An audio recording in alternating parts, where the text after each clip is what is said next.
Well, good morning. It's Wednesday, August 25th, and we have gathered for a morning devotion. And again, we're using Brian McLaren's Seeking Aliveness. And today's devotion is called Reflect the Face of God. The stories from Genesis that we have been considering pulsate with some of the most powerful and radical themes of the Bible. Blessing, power, or favor is not given for privilege over others, but for service for the benefit of others.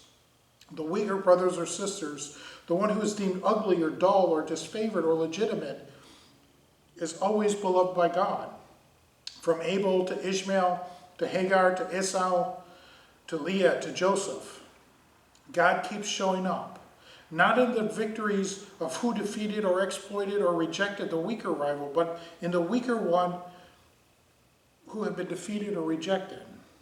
The same theme or heartbeats of two of Jesus' greatest parables. In the parable of the prodigal son, the father who runs out welcoming his runaway younger son behaves exactly as Esau did, running to him, embracing him, kissing him, showing him grace rather than retaliation. And he acts just like Joseph did as well, not making the runaway grovel as a slave, but welcoming him as a beloved member of the family. And in the parable of the Good Samaritan, it is the disfavored Samaritan, not the high priest or the Levite, who model the love of God. As in Genesis, life today is full of rivalries and conflict.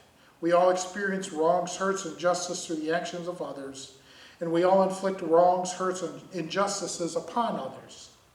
If we want to reflect the image of God, we will choose grace over hostility, reconciliation over revenge, and equality over rivalry. When we make that choice, we encounter God in the faces of our former rivals and enemies.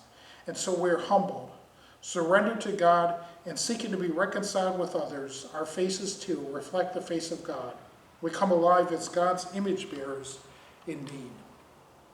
And so a really simple message from Brian McLaren today is we see the image of God in others. And we are to also reflect that image of God. So whatever rival or enemy we may have, they too are children of God. And if we are to reflect that image of God, if we are to be alive with Christ, we are to show that person the love and compassion that they deserve. Not the rivalry, not the hatred, not the bitterness. Jesus tells us to love our enemies.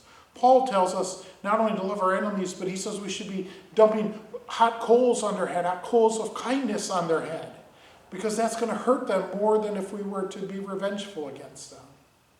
The theme from Genesis that he's getting across is to love and to care for and to forgive those who we may seem as rivals or we may seem as enemies.